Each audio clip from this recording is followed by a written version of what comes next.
All right, welcome to the first part of my breakdown of the work I did for Cryptid's Chasm. I'm HaifuDR, if that wasn't already obvious. This is a game that I worked on over the month of April for the Games for Blind Gamers 2 Game Jam. This jam in particular interested me because without being able to rely on video, audio is a lot more important. So I just joined the Discord, interacted there a little bit, and my teammate, Kersed, messaged me and asked if I wanted to work together on it. I said, yep. So we worked on it over the course of April, and it was a lot. There was a lot to it. And so I'm not going to be able to cover it all in this video.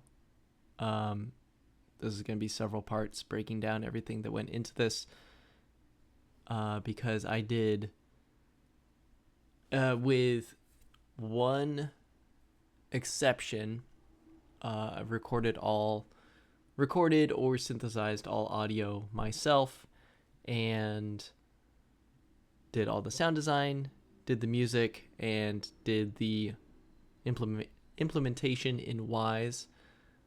Kersed handled the, sending event calls from Unity to Wise in the code, because they were already handling all the coding. But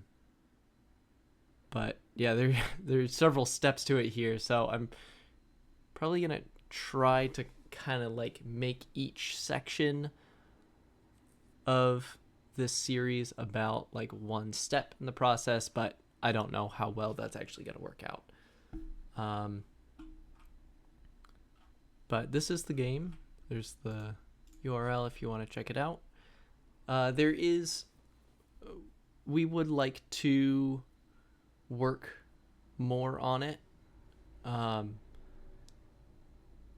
There are some features that we didn't have time to implement, and some sounds that I would like to work on a bit more, and I think the music could use some more mixing and stuff, but it's in a pretty good state currently, and hopefully we'll be able to work more on it. Things have happened such that I'm not sure if or when that will happen, but it'd be cool to get to it at some point, but I don't know when that will be, so I wanted to make this breakdown now. So I guess I'll just get right into it.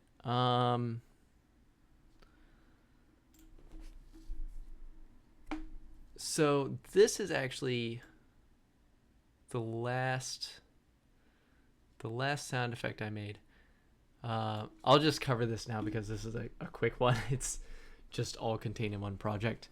And actually, I believe I didn't record any of the samples for this project. I think I only used samples I already had, because this was something Kersed suggested pretty close to the end, and so I didn't have time to go out and find samples, so I dug through my library and found some stuff I could use and put it all together, and it turned out pretty well. This was for they wanted a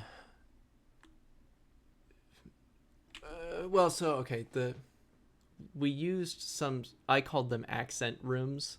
Basically, you can have a room that has something in it, some emitter, making some sound that kind of just lets you identify that room.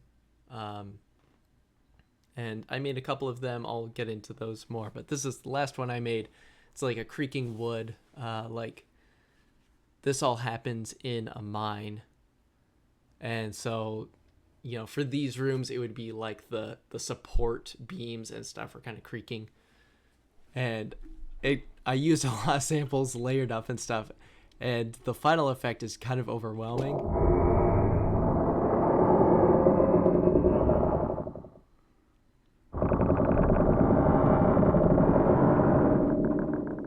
It's a very big sound,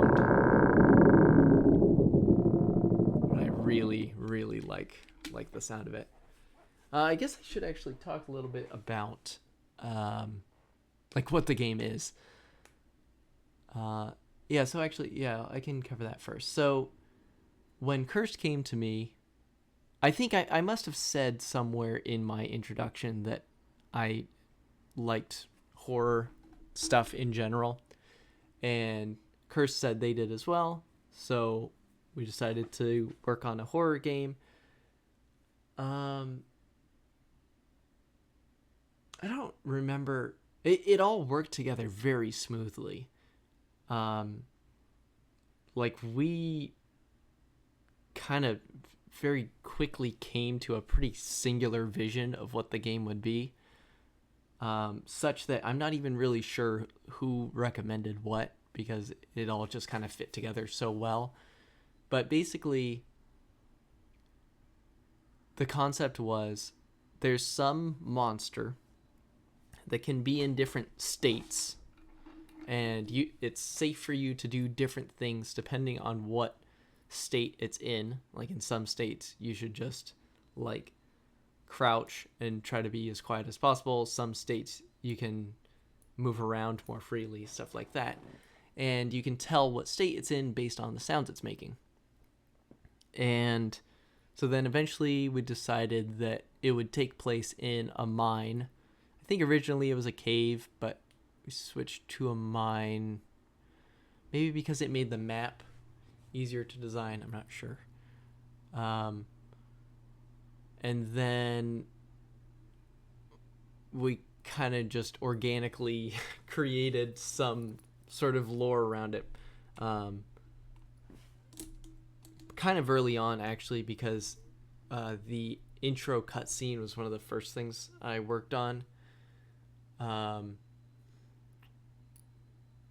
So basically, the player was part of some team that went down into this mine looking for this creature. The rest of the team headed up while the main player was still in some small shaft, and they didn't realize he wasn't with them. So he gets out, realizes they're all gone, calls them, and they're like, all right, we'll send some people down, but it'll be a little while. Just try to survive until then, basically. And they give the hint that the monster may be sensitive to light, so shining your flashlight might be able to scare it off. And that's pretty much the whole setup for the game. It's basically you just have to survive for a while until they get down there. There's some kind of video game time crunching going on there, where they say it'll be a couple hours. The default length until they arrive is 5 minutes, but I mean that's a day in Minecraft is 15 minutes or whatever, it's that kind of thing. So that's pretty much the setup for the game. We didn't know all of that from the very start, but we had a pretty good sense for it overall. So I made a list of everything I would need to make sounds for. I don't know, I'm gonna get some water.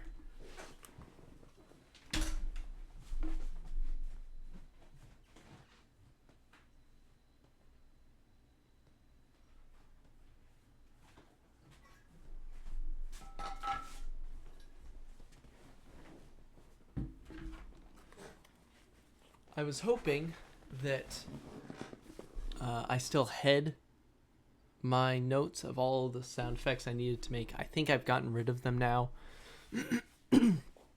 So I can't read those off to you, but there was certainly a good bit of stuff I missed in the initial list, but it gave me a pretty big, solid starting point.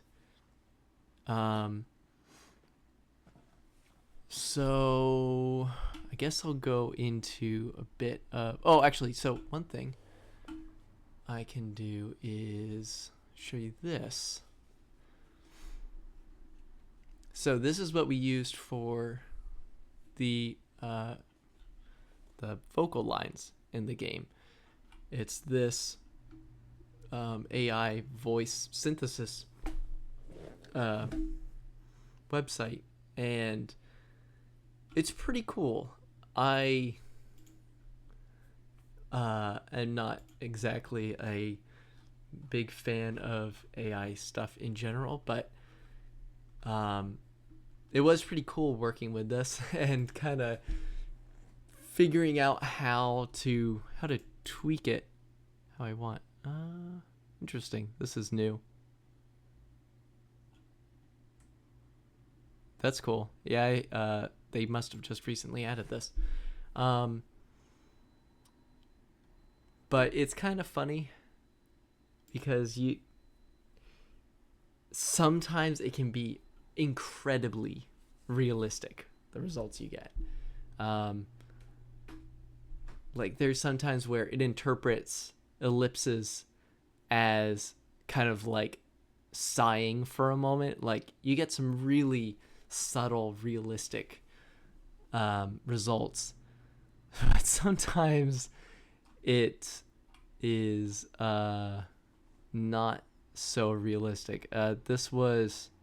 Oh, I was trying to make something to put in the bad ending cutscene, and having some like vocal reaction from the main character, and I got some funny results from that. No, Let me see. No, Yeah, like that. I'm not actually sure if that's coming through. That might not be coming through.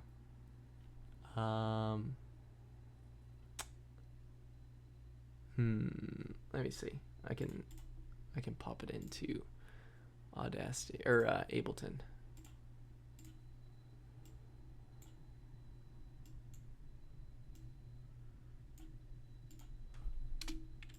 No, You get some funny results like that. So it's just kind of a lot of trial and error. You can see, you can just kind of submit the same thing multiple times in a row and get very different results. There's also these settings here, stability and clarity, which you can kind of tweak around to get somewhat different results. It's a little finicky, but it's pretty cool. So that's what I used for the voices.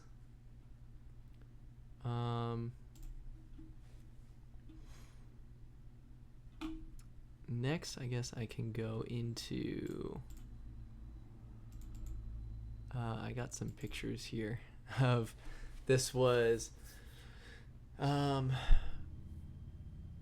during the process of recording sounds.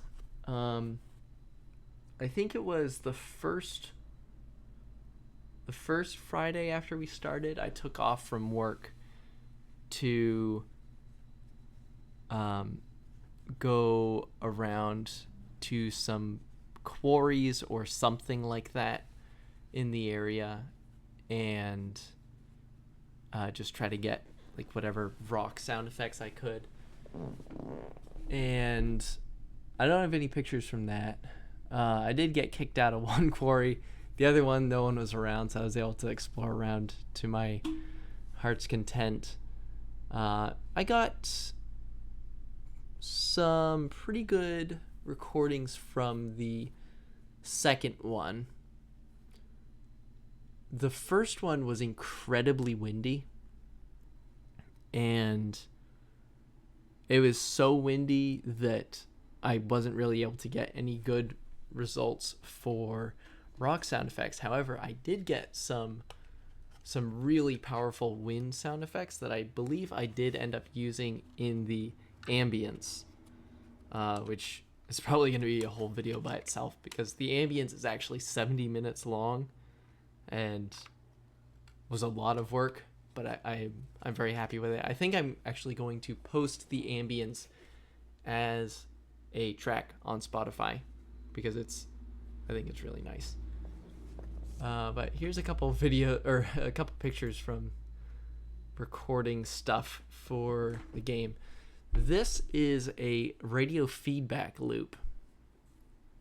This is one of those little things you can plug into your car or plug into your phone and then tune your car radio to whatever you set this frequency to, for cars that don't have aux jacks. And so what you can do is plug one of those into a radio, then tune the radio to whatever frequency this is, and that will create a feedback loop. And then you can get another radio, tune it there, and then listen to this feedback loop. This is probably not FCC compliant. I don't think you're really supposed to make radio feedback loops, but this is a pretty low power device. I doubt anyone like outside of my building would have been able to hear it. But you get some really insane like screeching sounds. And I used those in the opening cutscene for when he's using the radio to talk to the other members of the team. So this is the fate of a cantaloupe I got for making like gore sound effects. I brought it to work and brought it into this meeting room and massacred it. I ate the whole thing in like the most grotesque, messy way possible to get like these really awesome wet monster slurpy sounds that are used in the bad ending cutscene. So a lot of like the first week or so was just spent doing footprint or footstep sounds. I'll be able to show you in the Wise project, but there are like 3 or 4 layers to each footstep. And each of the layers usually has several different like speeds it can be at, or intensity levels or whatever, for like crouching versus running. So another thing we used in addition to the accent rooms I mentioned before, and of course reverb rooms in Wise, was we had some floors be dry and some floors be wet. So there would be wet rooms that are like dripping water, which actually gets added into the ambience. And when you're in one of those, your footsteps, instead of being on gravel, are in water. So there's this splashing. So what I did to record those for work is I got this bottom of a barrel that I cut off a while ago for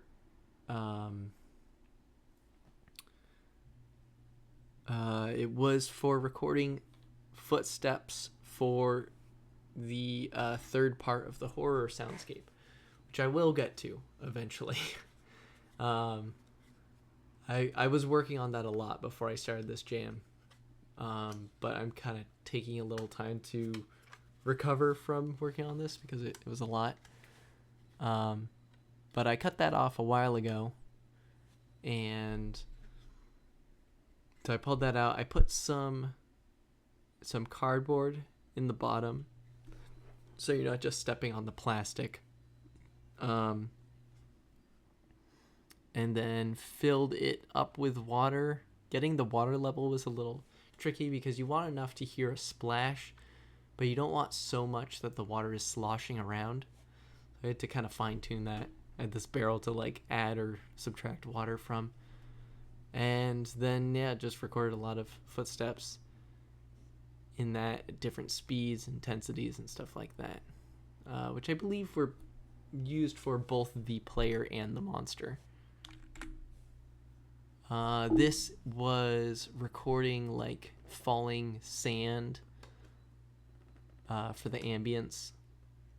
I just think of like sort of crumbly walls, little bits of dirt like crumbling down the walls, that kind of sounds. And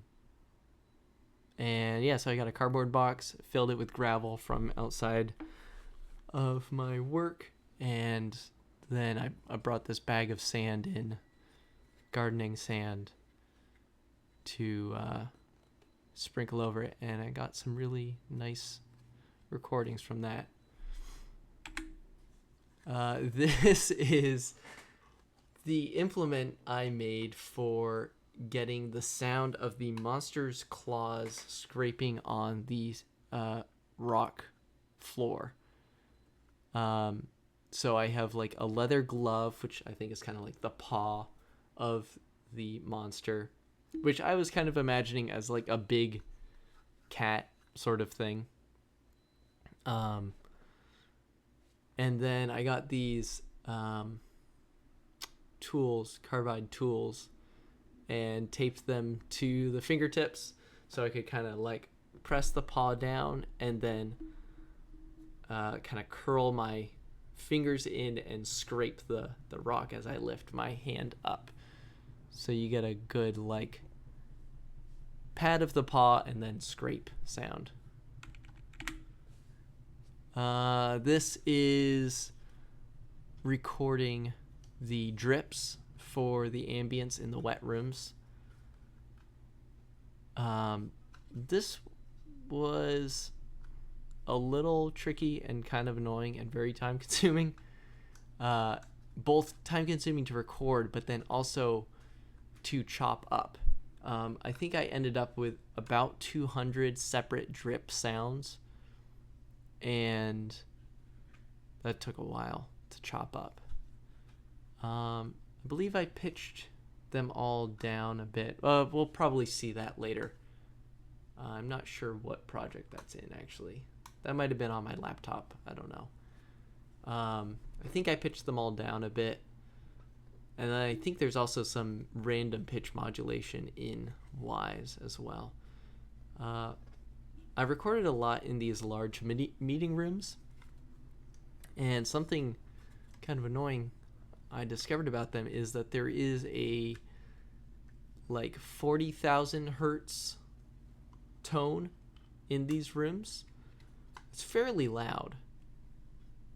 Obviously outside of the range of human hearing, but when you pitch them down, you can hear it. And so I had to use these like really, really high EQ cuts to get out these very, very specific high-pitched tones. And then this is my shower door, mic'd up with the metal marshmallow, which is this metal marshmallow is a really good contact microphone that has like a built-in preamp and stuff, so you can just record direct out. I think it even like adjusts for the frequency response of the contact mic, so you get a really clean, good sound from it.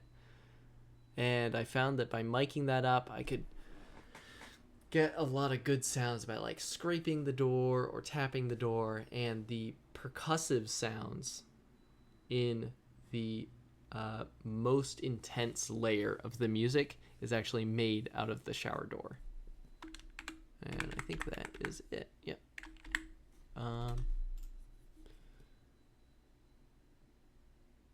So let's see what else. I believe I recorded the cat's on the counter. Yeah, get down. believe I recorded the footsteps of the player in my parents' garage. The thud layer for the monster footsteps was also recorded in the garage, and then maybe pitched down, but also just like heavy low pass filter on it to just kind of make it this low boom. I recorded the I can actually pull it up and see what all.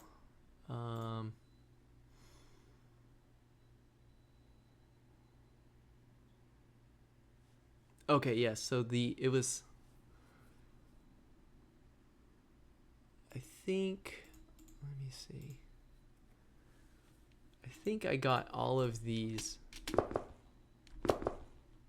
Yeah, I think I got all of those in my parents' garage. Then the ground accent, the gravel was recorded similarly to this. I got a much bigger box and then filled it up with a bunch of gravel, brought it into a meeting room, and then recorded walking on that. And I think I probably got both the player and monster footstep sounds that way. And then the splashes recorded the way I showed there. The clothing equipment moving sounds. So these were done.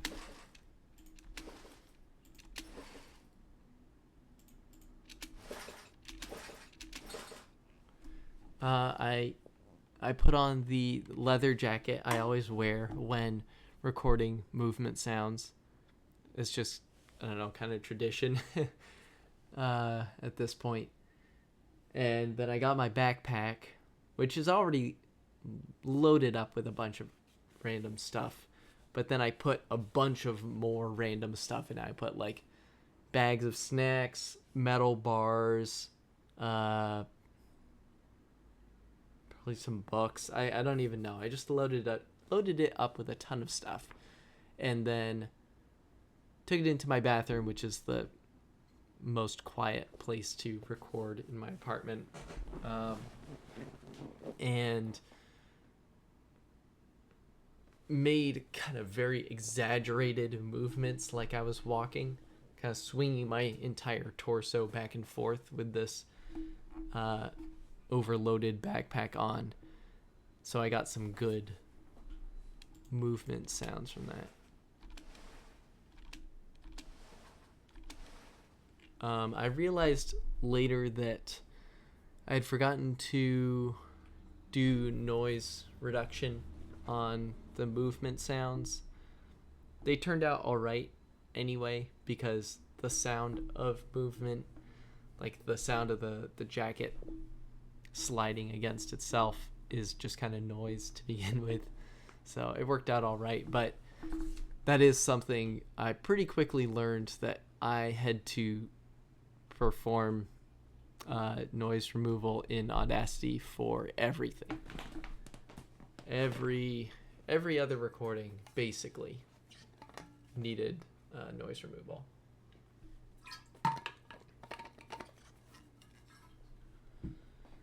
So the monsters' movement sounds. There's the heavy impact.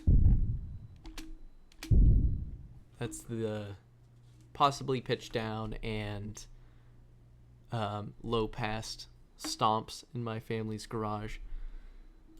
The claw. Oops.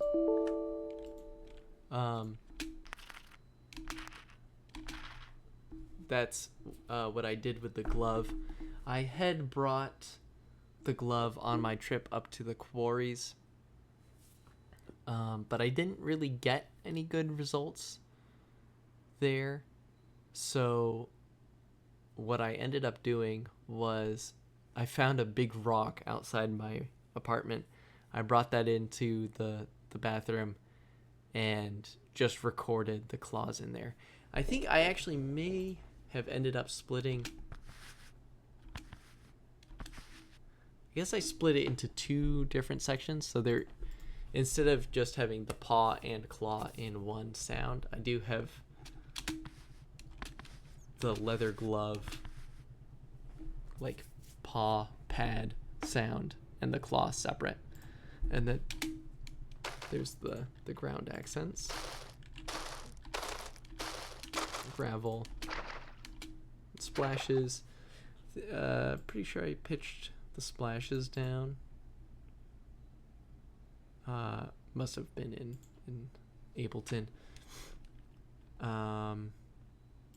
Yeah, so for each of these, we have the monsterkin has fast or slow speed. So for each of these, you have fast and slow. The player has crouching, normal, and fast, or crouching, walking, and running. One thing, I tried to be pretty consistent with the way I like named things and stuff, but there are definitely points where I just kind of mix stuff up, and that's something I'll definitely try to be more diligent about in the future, is keeping my like formatting more systematic. I did still keep it fairly systematic. Like if you look at the actual file names, looking at the file name tells you everything you need to know about the sound, which I think is the goal, pretty much.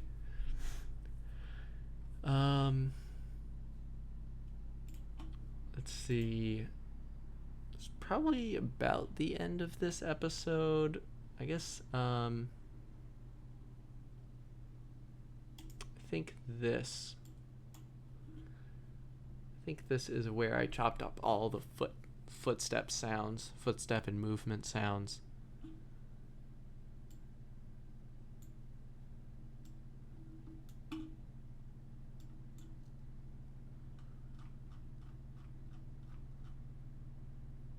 Yeah, you can see the way I did it here was basically I would get whatever recording I had, drop it into Audacity, perform noise removal, export it, then drag it into Ableton and kind of work through it, cutting out each individual sample like this,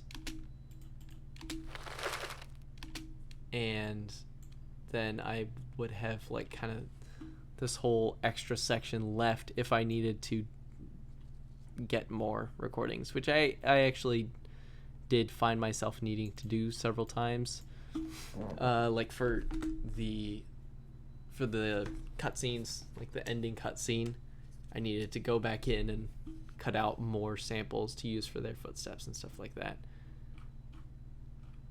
I think this is pretty much where I did all the like movement chopping sounds. Not too much sound design here, other than probably some like EQ, occasionally pitch shifting, some radio. Oh, I guess this is actually, so I did work on the opening cutscene in this file as well, but I'm actually I worked more on it later because I added some stuff to it, and so I ended up doing that in this project. And so maybe that's what I'll do in the next video. Yeah, I guess I'll talk about the cutscenes in the next video. So thanks for watching, and I'll see you in the next one.